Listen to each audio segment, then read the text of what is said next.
Latihan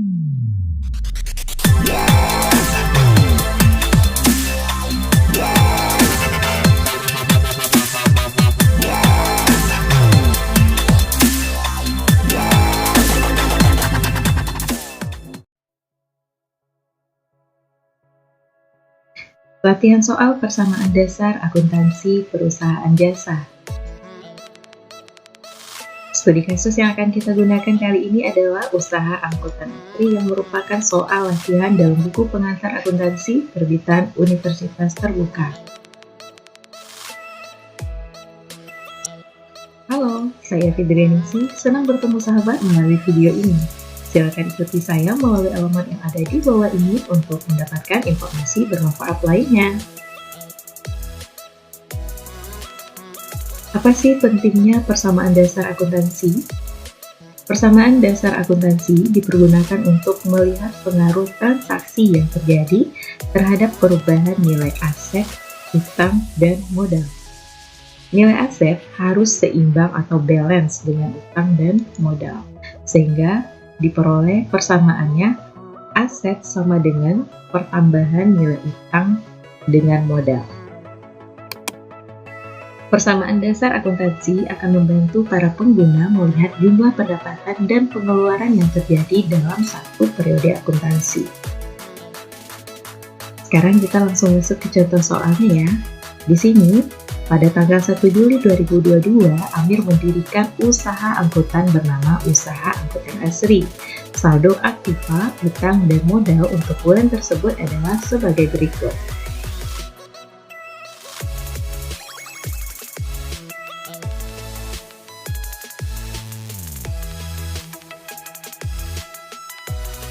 Berikut transaksi yang terjadi selama bulan Juli tersebut.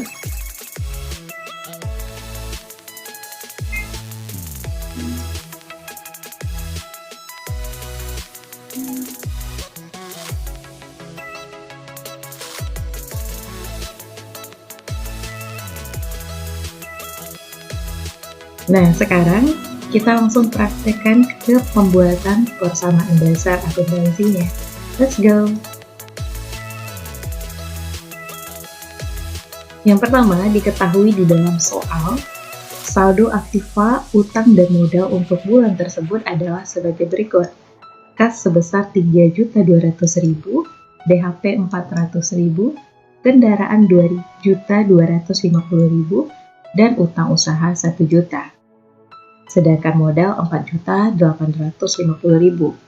Yang pertama yang harus kita buat adalah kita tulis dulu kolom atau format persamaan dasar akuntansinya, dimulai dari judulnya terlebih dahulu. Nah, di sini bagian baris yang pertama berisi nama dari kegiatan akuntansi tersebut. Di sini kita kegiatannya adalah menulis persamaan dasar akuntansi.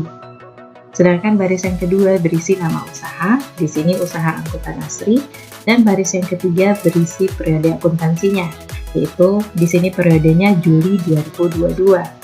Kemudian kita bikin kolomnya berdasarkan transaksi yang terjadi.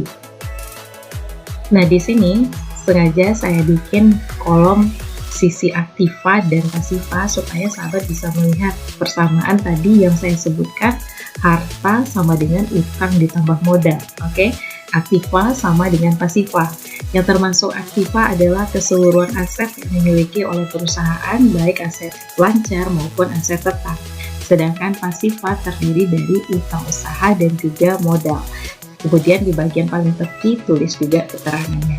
Dan jangan lupa tulis tanggal jika transaksi tersebut memiliki tanggal ya. Karena biasanya kalau transaksinya transaksi real itu otomatis pasti ada tanggalnya ya kan. Nah, di sini kolom-kolomnya kita punya di bagian aktiva 3 kolom ya. Sedangkan pasiva hanya 2, utang usaha dan modal. Nah, ini mengisinya nanti dari mana?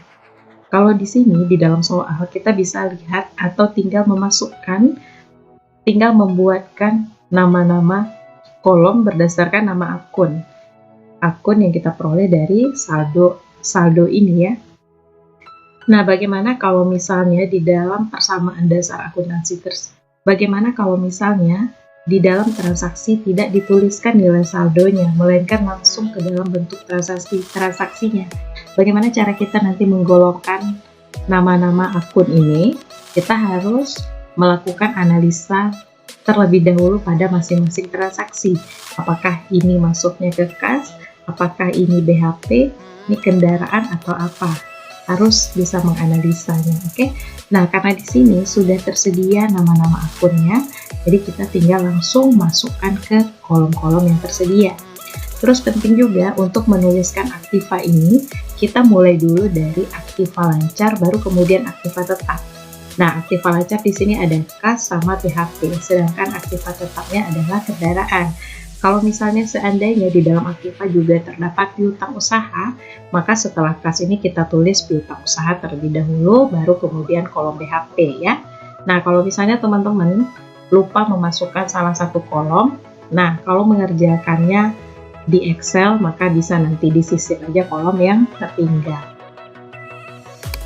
Oke, kas di sini 3.200.000, BHP-nya 400.000, kendaraan 2.250.000, utang usaha 1 juta dan modal 4.850.000.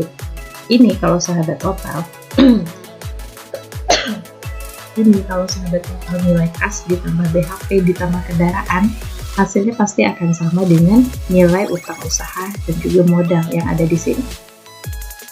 Kemudian tulis juga saldo per masing-masing transaksi. Supaya apa? Supaya nanti pada saat terjadi kesalahan pencatatan atau terjadi kesalahan penghitungan ataupun penggolongan nama akun, nah sahabat akan lebih mudah melacak kesalahan transaksi tersebut. Jadi masing-masing transaksi tuliskan saldonya, oke? Kita masuk ke transaksi yang pertama. Di sini transaksi yang pertama adalah melunasi seluruh utang usaha kepada kreditur. Kita lihat nilai utang usaha di sini 1 juta. Kalau kita lunasi utang ini, utang kita akan kosong, akan habis. Tapi di sisi lain, otomatis kas kita berkurang ya, sebesar utang yang kita lunasi, yaitu 1 juta. Kemudian silakan tulis keterangan singkat di sini, melunasi seluruh utang usaha. Tulis lagi saldonya.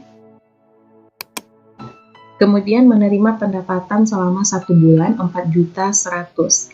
Nah, kalau kita menerima pendapatan, otomatis kas kita bertambah sebesar nilai pendapatan. Sedangkan di sisi pasifa, itu modal kita juga ikut bertambah sebesar pertambahan nilai kas.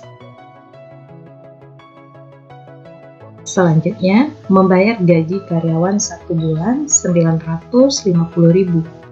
Membayar gaji karyawan berarti kas kita akan berkurang sebesar gaji yang kita bayarkan. Di sisi modal kita akan berkurang sebesar nilai kas. Artinya apa?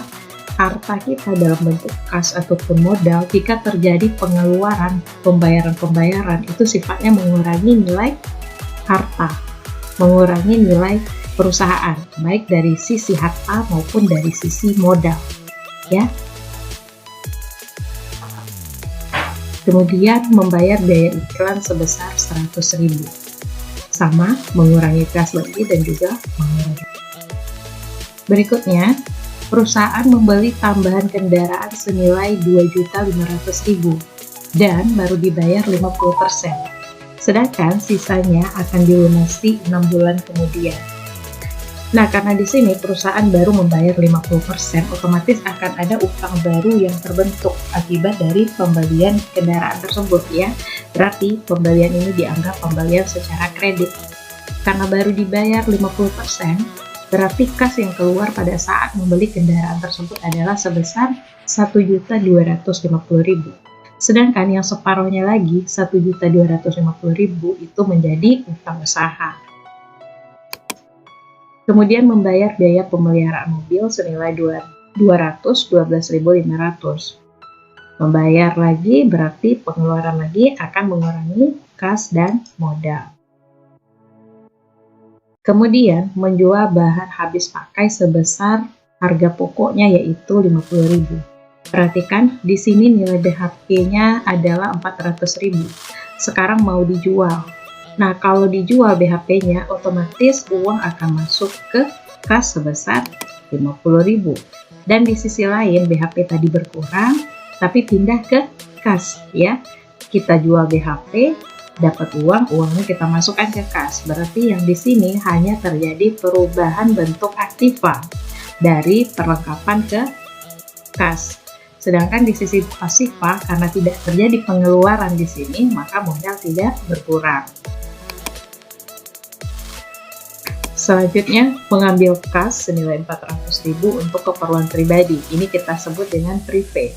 Kalau pemilik usaha mengambil kas sebesar, kalau misalnya pemilik usaha mengambil kas perusahaan untuk keperluan pribadi, otomatis nilai perusahaan akan berkurang dari sisi kas dan juga modal. Oke, berikutnya persediaan bahan habis pakai pada akhir bulan adalah 174.000. Perhatikan saat ini nilai BHP-nya adalah 350.000. Sekarang perhatikan soal baik-baik. Di sini dijelaskan persediaan pada akhir bulan ya. Berarti ini sisa yang ada pada akhir bulan. Berarti bukan nilai ini yang kita tuliskan pada bagian transaksi ini.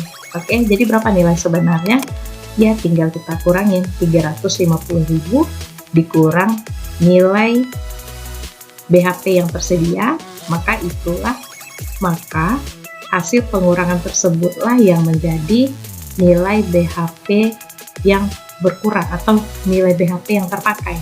Di sini BHP yang terpakainya menjadi 176.000 karena di sini udah dijelaskan ya, nilai akhirnya 174. Oke, kalau BHP-nya terpakai, otomatis di sisi aktiva BHP berkurang, sedangkan di sisi pasifa modal berkurang sebanyak nilai BHP. Kemudian ditulis lagi saldonya. Nah, langkah yang terakhir adalah sahabat jumlahkan keseluruhan nilai aktiva dan juga pasifa, tapi dipisah ya. Nilai aktiva di sini adalah nilai kas, nilai BHP, dan juga nilai kendaraan. 3 akun ini dijumlahkan, maka diperoleh nilainya 8.361.500.